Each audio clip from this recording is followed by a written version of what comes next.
I'd like to share a revelation that I've had during my time here. It came to me when I tried to classify your species. I realized that you're not actually mammals. Every mammal on this planet instinctively develops a natural equilibrium with the surrounding environment, but you humans do not. You move to an area and you multiply and multiply until every natural resource is consumed. And the only way you can survive is to spread to another area.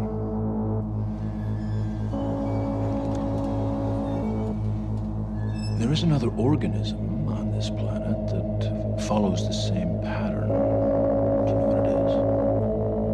A virus. Human beings are a disease, a cancer of this planet. You are a plague, and we are the cure.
Millions of units are ordered, and we're going to see what happens. We're going to be talking to the governors about it, and the FDA is working on it right now.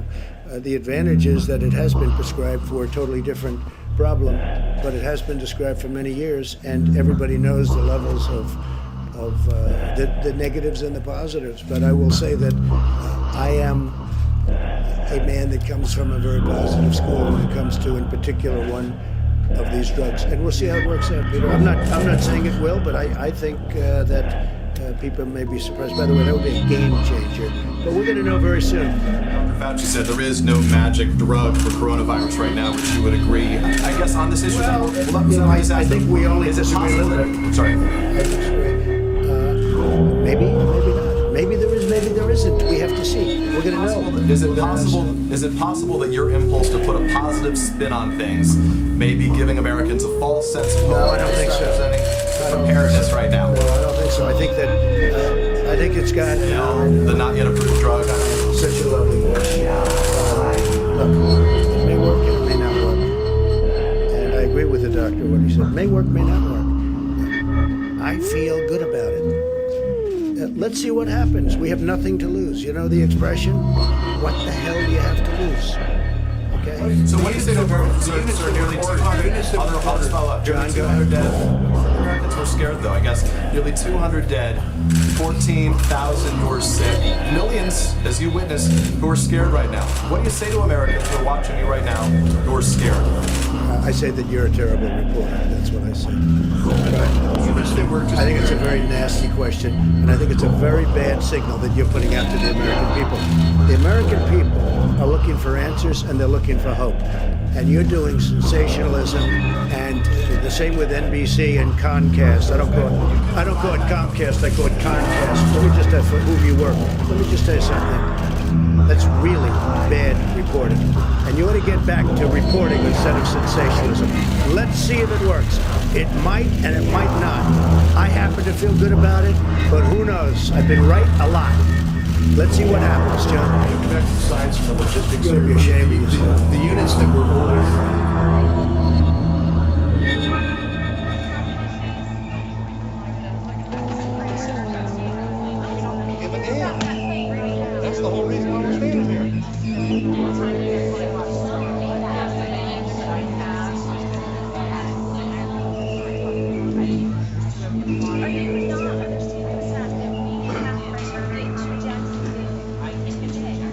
me $600 vouchers so I can find another flight that can get us out of here. Seriously, $200 vouchers.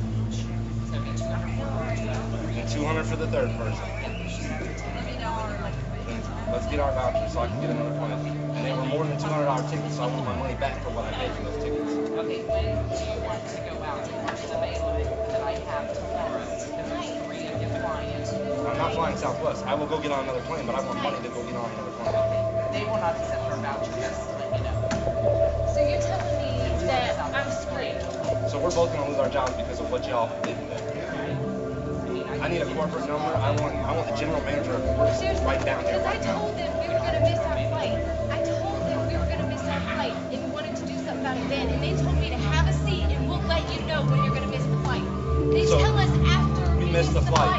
That we missed the flight. No shit, we missed the flight. I could have told you that. Right, but the thing is, probably is, if you would have got out, it would not have been 10 to 15 minutes. It would have been tomorrow still. We sat on that plane for an hour. What are you talking about? You said 50 minutes prior. So you would have gotten anywhere from out to Jackson. So, okay, so what do we do? First available that I have Okay, tomorrow. let's stop talking about tomorrow. There's 3 of us in an airport. What do we do? You're talking about tomorrow. And that's what we continue talking about. And the longer that we continue talking, the longer that the numbers keep going down. Okay, so am I sleeping right here on this chair until tomorrow? That's what I'm talking about. When you're standing in an airport and you're talking about flights out tomorrow, what the hell are you doing? Now on. I lost my job, so I don't know what I'm supposed to do. Okay, just one way. I'll figure this out. We need first flight. The first available for all 3 of you to travel together is at 1 o'clock tomorrow, begin at 5:15. 1 o'clock? No. That's the first available for 3 people to fly together. What's the first available for 2? The first available Really? You two will have to go. Really? we need 10:30 or 1 o'clock.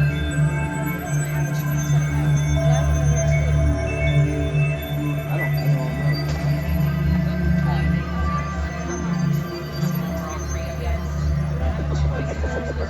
Give me all your corporate numbers too, because I'm gonna be here for the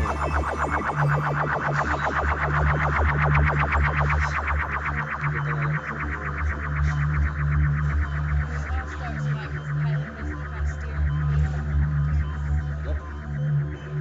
This pilot probably was drunk, wasn't paying attention.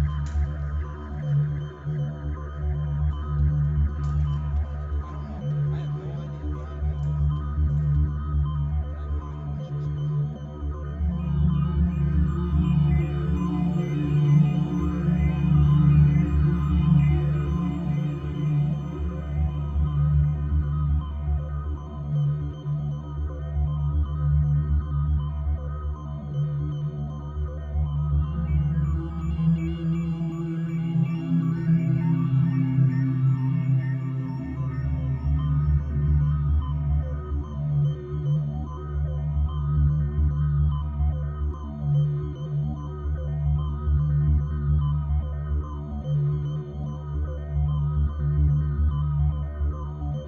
The British Prime Minister Boris Johnson, the man responsible for leading the UK's battle against coronavirus, has now spent nearly 24 hours in intensive care fighting COVID-19.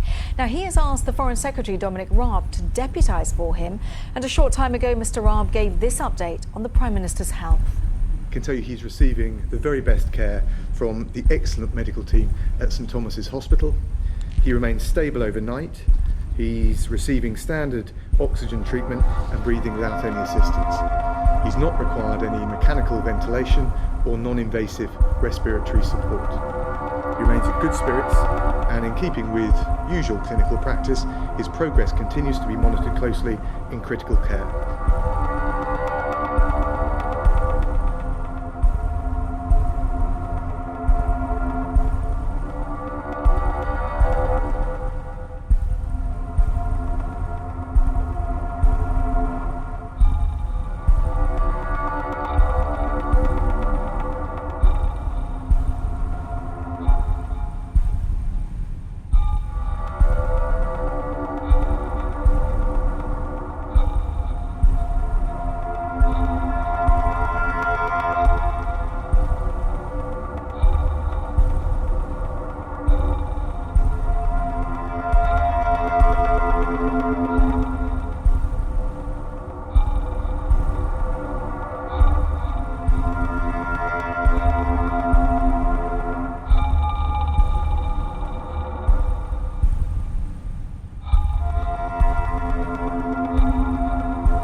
bulk purchasing of supplies. Stop hoarding. I can't be more blunt about it. Stop it. It's not sensible. It's not helpful. And I've got to say, it's been one of the most disappointing things I've seen in Australian behaviour in response to this crisis. That is not who we are as a people. It is not necessary. It is not something that people should be doing. What it does is it is distracting attention and efforts that need to be going into other measures to be focusing on how we maintain supply chains into these shopping centres. There is no reason for people to be hoarding supplies in fear of a lockdown or anything like this. As I've said, we're putting in place scalable and sustainable measures. I'll read you specifically what the AHPPC has said to ensure that there is absolutely no confusion. The AHPPC advises against the bulk purchase of foods, medicines and other goods. We discourage the panic purchase of food and other supplies. I am seeking Australia's common sense cooperation with these very clear advisory positions. Stop doing it. It's ridiculous.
That's here. That's home. That's us. On it, everyone you love, everyone you know, everyone you ever heard of, every human being who ever was, lived out their lives.